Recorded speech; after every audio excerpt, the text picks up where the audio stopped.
So your roof is leaking, or maybe your furnace just died. You know that sinking feeling, right? The cost is just overwhelming. But honestly, the confusion of trying to find help can be even worse. You start searching and you just get lost in this sea of bad advice.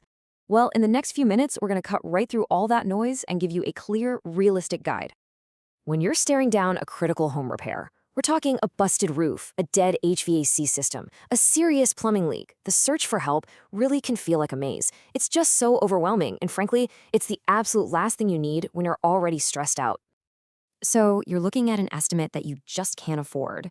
You hop online, and what do you find? Like 1,000 different websites, all with these mixed claims, and it just leads to a whole lot of frustration. Sound familiar? Yeah, we're gonna fix that today.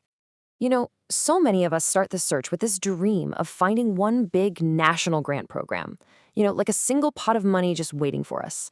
But here's the reality check. Real help isn't found in one magic place.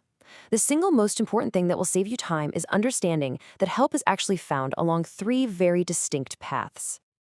See, by focusing on these three paths, you stop wasting weeks chasing after things that just don't exist, and you start looking in all the right places. So let's break down exactly what they are so you can see where to focus your energy. So what are these paths? The most important thing to remember is just this number, 3. Think of financial help for home repairs as coming from 3 main buckets. Let's take a look inside each one. First up, you've got federal programs. Now, these exist nationwide, but they often have very specific rules about who can apply. Second, and this is a big one, state and local programs. This is where a lot of the real help is, but it changes completely depending on your zip code. And third, community and nonprofit organizations, like your local community action agency or Habitat for Humanity, that can provide direct support. Okay, now that we've got the framework down, let's get into the specifics. We'll start with the federal program that people tend to hear about the most. All right, this is the USDA Section 504 program. It's a real and super valuable resource. But, and this is a big but, it's very specific. It's for very low-income homeowners who live in eligible rural areas, and it's for repairs that fix health and safety hazards. It can be a low-interest loan, or, for eligible seniors, a grant. Knowing these details is so key because it just shows you that federal help usually has some very targeted requirements. Now for the big ones, roofs and windows. So many people get trapped searching online for a free roof replacement grant, which, let's be honest, rarely exists just on its own.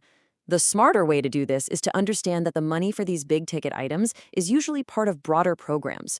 You're going to find it inside local housing rehab initiatives, weatherization programs, or funds that are specifically for fixing safety hazards. Okay, we've talked about federal programs, but the area most people miss, and where the most help is usually found, is right in your own backyard. Let's talk about the power of local. Seriously, I cannot stress this enough.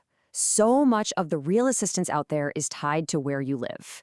Your city, your county, your state housing departments, they run a lot of these programs. So your best first step isn't some big national search, it's a local one. Try searching for things like your city housing authority home repair or your county home repair assistance to get started. So who do these local programs usually try to help the most? Well, they often focus on the most vulnerable residents, seniors who want to age in place safely, homeowners with low incomes, and people who need to make their homes accessible for disabilities. And of course, fixing urgent health and safety issues is always a top priority. If you fall into one of those categories, your local housing authority or your area agency on aging should be one of your first calls. All right, you know where to look now. So let's talk about how to apply effectively and, just as important, how to protect yourself from all the scams that are unfortunately all over the internet. Here are your scam filters. Be very skeptical of any site that promises guaranteed approval. That's a huge red flag. Another one? A site that asks for your social security number or bank details right off the bat. If it feels less like an official agency and more like a generic form that's just trying to capture your info, get out of there. Real programs are transparent, and they usually have websites that end in .gov or .org. Look, to make this whole process smoother and way faster, get your ducks in a row before you apply. Pretty much every single program is going to ask you for these 3 things: proof that you own and live in the home, like a deed or utility bill, some documentation of your income, like pay stubs or tax returns, and a clear description of the repair you need. Being prepared just shows you're serious, and it makes it so much easier for them to help you out. So we have covered a lot of ground. We've gone from that frustrating maze of confusion to a clear, three-path map. Now, let's just boil it all down to your single most important next step. The strategy really is this simple. Start locally. Search for programs in your state or your county. Then, get specific. Match your search to what you actually need, whether it's a roof, your HVAC, or an accessibility ramp. This targeted, local-first approach is exactly how you find real opportunities and avoid getting the runaround. So now you have the map. The journey out of that maze of confusion starts with just a single step. Looking at these three paths, federal, state, and local, or community nonprofits, which one are you going to explore first? Your answer to that question, that's your starting line.